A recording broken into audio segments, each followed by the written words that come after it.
Alors bonsoir à vous les amis et bienvenue sur la chaîne du Contrebandier. Aujourd'hui on se retrouve autour de la dégustation d'un rhum martiniquais que vous trouvez aux alentours de 25 à 30 € dans pratiquement toutes les grandes et moyennes surfaces de France. J'ai nommé le Clément VO ici présent. Clément qui donc pour la petite histoire tire ses origines de 1917 lorsque Omer Clément, un homme politique martiniquais, a décidé de construire une distillerie au sein de sa propre exploitation sucrière. Il a donc commencé à produire du rhum et il aura fallu attendre la fin de la Seconde Guerre mondiale pour que ses enfants, ses héritiers, décident de baptiser ces rhums-là sous le nom de rhum Clément tel qu'on les connaît aujourd'hui.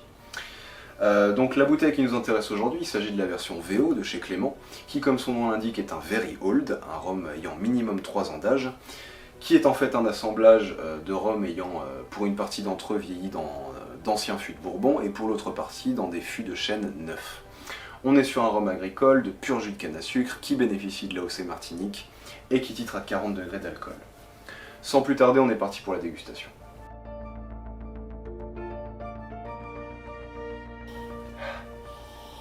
Donc tout de suite, tu arrives sur un profil qui a quand même une belle identité. On a un côté très sec, même pour un rhum agricole, avec une espèce de jus de canne à sucre vraiment déshydraté, légèrement poivré.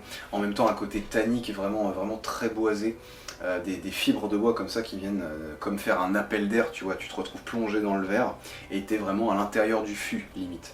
Il y a un côté qui t'arrondit un petit peu les angles avec de l'abricot, une espèce d'abricot en pâte de fruits, tu vois, enfin vraiment un abricot sec qui vient très légèrement adoucir tout ça. Il y a un côté aussi très marqué pour le coup sur les épices avec de la noix de muscade, vraiment très présente la noix de muscade. Et on a peut-être un léger côté, alors ce serait vraiment un marc de café, mais tu sais un marc de café vraiment tapis dans l'ombre, vraiment en fond de tableau, ou qui viendrait vraiment par petites touches comme ça, asseoir un côté un petit peu plus mature en fait à ce rhum là. C'est un nez qui dans l'ensemble est relativement intéressant, même s'il est, il faut le dire, relativement instable.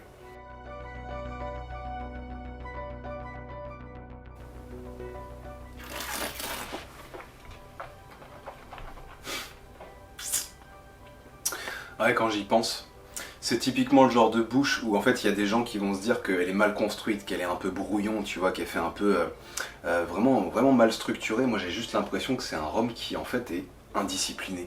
J'ai l'impression qu'en fait le fût de chêne a pas réussi à dompter le côté vraiment vif, vraiment jeune du rhum initial. Comme si en fait il y avait une espèce de bagarre à l'intérieur du fût et que les deux n'avaient pas réussi à se mettre d'accord sur leur vision du résultat final. Enfin, c'est un délire en fait ce rhum là.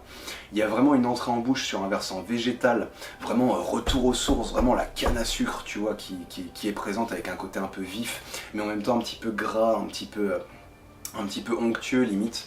Toujours ce versant poivré que je pouvais avoir au nez, mais peut-être un petit peu moins que ce que j'avais au nez justement. Et juste derrière, comme ça, vraiment à l'espace de 2 secondes, tu te retrouves avec le boisé qui fait hop hop hop hop hop hop. Je suis un rhum vieux, je suis pas un rhum jeune. Et du coup, en fait, tu as cette espèce de paradoxe comme ça qui persiste en bouche, avec vraiment le développement, là encore, de ce côté vraiment sur la noix de muscade très présent. Toujours les tanins peut-être un petit peu moins vifs que ce que j'avais au nez, mais toujours présent. Et l'apparition d'un côté un peu sur les amandes. Un peu sur les amandes sèches, on n'est pas du tout sur un registre de la torréfaction, hein, on est vraiment sur des amandes sèches.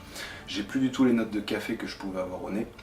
Mais voilà, enfin, on est sur quelque chose que je connais bien maintenant parce que ça va faire 4 ans que j'en bois maintenant. Mais voilà, enfin, c'est quelque chose qui est quand même surprenant, tu vois, à la bouche. Et même quand tu le connais, hein, je peux vous le garantir que même quand vous le connaissez, c'est toujours quelque chose qui quand même vous fait vous dire « Ah, il y a quelque chose ». Donc c'est une finale qui, dans l'ensemble, est relativement agréable. Elle est simple, mais elle est relativement moyenne, que ce soit du point de vue aromatique ou du point de vue de la durée. On a vraiment une belle persistance comme ça sur la noix de muscade qui est plus présente que jamais, vraiment qui est là, qui s'affirme sur cette finale.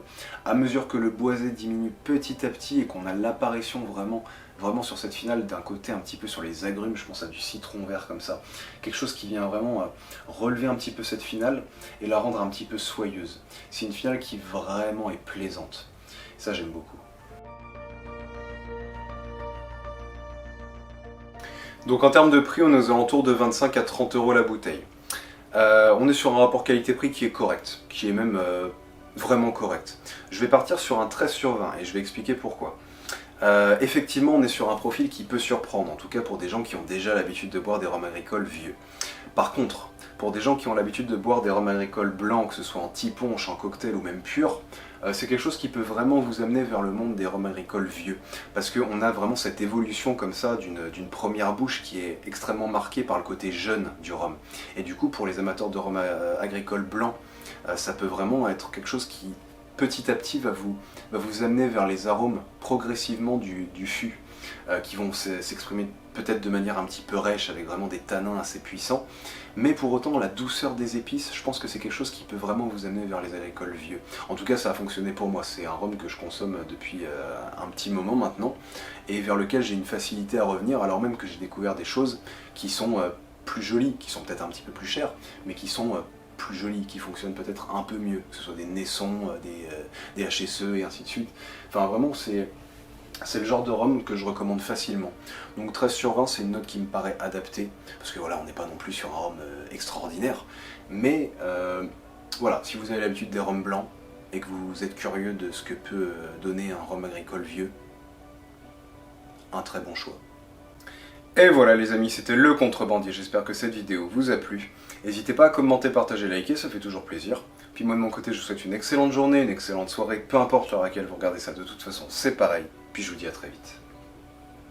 Ciao!